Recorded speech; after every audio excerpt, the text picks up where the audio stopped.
Well, welcome back to the Andrew Eborn Show with me, Andrew Eborn. I'm delighted to be joined by Ben Habib, a regular on the show. Ben, welcome back. Good evening, Andrew. Good to see you. And talking of which, ZIA YUSUF has resigned as chair. He cited his belief that working to get a reformed government elected is no longer a good use of his time. What do you think prompted this abrupt change in perspective? Well, it was prompted by the question that Sarah Potchin asked yesterday in Prime Minister's Questions when she suggested that the burqa should be banned in the United Kingdom on security grounds. And that cut across the absence. It can't cut across it. I shouldn't say that. It filled a vacuum of views in reform on what the view is on burqas. They didn't really have a view on burqas. And of course, Zia Yusuf, being a Muslim, I imagine, it offended him.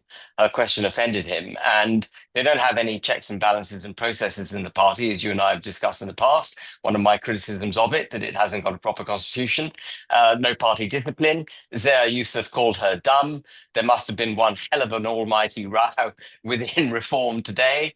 And he threw his toys out of the pram and he's resigned. And it's frankly, it's an accident waiting to happen. We've seen it happen time and time again. The way I was dealt with reform, the way Rupert Lowe was dealt with reform, dozens of other people, and now Zia Yusuf. And unless Farage develops a political philosophy on which questions like the burqa and whether or not it should be banned can be hung, and until Farage develops a constitution which creates checks and balances and processes in the party so there can be party discipline, this thing will happen again and again and again. Yeah, you previously called on this very show for Eustace's resignation over the suspension of Rupert Lowe and got very strong views on that. How do you feel about his decision to step down now? And do you believe it addresses the concerns that you raised about his leadership? I mean, it's helpful that Yusuf is gone. The question is, will Farage change his own behavior based on this other, massive muck up, frankly, that's taken place? Will Farage learn from it? And will he create a constitution which has the checks and balances in place? And will he adopt a political philosophy so that people know where they stand in the party? If he can do those two things, of which I don't have a very high expectation, then I think the party, could go from strength to strength. But Yusuf resigning is a symptom. It's not the end of the problem. It's a symptom of a continuing problem. You've also expressed concerns about the control and decision-making process within reform, particularly under Yusuf's tenure. And can you elaborate on specific instances where you felt his top-down approach stifled the party's grassroots ethos? Well, I mean, you've already mentioned perhaps the best example, Andrew, which was the way Rupert Lowe was treated, the way he was thrown out. False accusations were made against him, vexatious complaints to the police, and of course, you can multiply that right across the party network. He did that to dozens and dozens of good people whom I know, and no, the man was terrible. Well, yes, I mean, you've made your views on that very, very clear. Reports have also suggested that Yusuf was sidelined into the Doge project before his resignation. Do you see this as evidence of internal discord, and how do you think his departure will impact the party's leadership structure now? I don't think his departure will make any difference to the way the party's governed.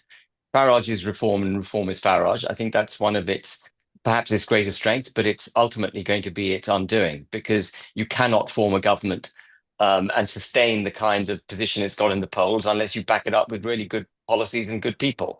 And that's not going to happen at the way things are at the moment. I mean, you also warned about Rupert Lowe being targeted by the party leadership. You yourself talked about the division, if you like, and the way that they attack personalities rather than policy. In retrospect, do you believe Yusuf's leadership style contributed to a culture of purging dissenting voices? And how can reform Absolutely. avoid this in the future? Well, the critical thing is you've got to build a party from the ground up. And by that, I mean, you've really literally got to have foundations for it. And those foundations come in the form of a proper constitution, which the party still doesn't have, and checks and balances and accountability. For all the sorry, forgive me, Andrew. You're a popular man now, Ben. I Yeah. understand everybody but everybody, because this is the day you're probably another champagne moment from when you found out that the police were no longer going to be pursuing the allegations. So this must be another one of those moments. Yeah, well, I mean, I take no pleasure out of reform not doing well. I wish reform would get its act together. But I was just saying, in order to get its act together, it has to be solid on its foundations. And the foundations come from a constitution. You've got to have that constitution, which is why I was pressing so much for the democratization of the party. If Farage could learn the lesson that he cannot go on just being reform and reform being Farage, if he could learn the lesson that it's got to be set up as a proper organization where other people's views can be heard, where other great people can join and not feel threatened, where there is a political philosophy, where it can go forward with checks and balances and processes in place, as much as that he might find that irritating, then I think it can go from strength to strength. But if he just looks at this and goes, "Oh well, that's another social media or media issue I've got to deal with. I'll navigate through this, and then onwards and upwards, and I don't need to change the way I behave." 'Cause he's such a great campaigner, he can probably talk this away, and so he's never moved to reform himself. Yeah, so reform being the operative word, isn't it? Yeah. Just finally, then, on the broader implications for reform, Yusuf's resignation has been described as deepening the civil war within Reform UK. How do you see the party moving forward to unify its members? And do you think there's any hope at all for the party, or should people just forget it? There's always hope, but it all turns on what Farage does. He's got to come to terms with what's required to make reform a winning force, a force that can govern. Unless and until he does that, reform is doomed to failure, either pre the election or post the election. And frankly, if it failed post the election, having won the election, it would be disaster for this country. Yeah, I mean, interesting. I mean, Elon Musk's support for Rupert Lowe reportedly put a target on the back of reform. What's your take on that? 100%. Nigel, is a jealous individual. Yeah, yeah, and you very much said it's a policy of sort of ego, if you like, party of that. I mean, his resignation also comes when you're looking at the stats. The polling is at what, 30% has quadrupled, according to their figures, its membership. What strategic changes, finally, then, should the party implement to capitalize on this growth without repeating the internal strife seen under Yusuf's leadership? The first thing Farage should do is adopt a proper constitution, which has checks and balances and processes and some form of democratization in it. Second thing he should do is pick up the phone to Rupert Lowe and apologize, bring Rupert Lowe back into the fold.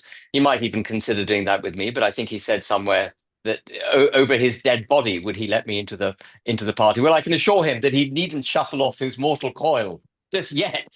I'm not banging any doors down to join reform. But it's pretty straightforward. He's just got to manage the situation properly, as a proper administrative manager would. We don't need any sort of shock and awe tactics, razzmatazz to cope with this. We just need good management, and reform would get through it. Yeah, Is and Farage up to that? That's the $64 million question. well, is he? No, Well, that's the problem. I think we could have predicted that was going to be your response. If Nigel did get on the phone to you and apologise, and did get on the phone to Rupert, would you both come back into the party? If he democratized it, if he put proper structures in place, absolutely, absolutely, why not? Okay. Ben, you wanted to say one final word. Well, one might be minded to conclude that Yusuf leaving is the beginning of a solution. But actually, Yusuf leaving is just a symptom. The problem is Farage. He needs to reform himself. Yusuf is a symptom. The problem is Farage. Ben Habib, thank you very much for joining us.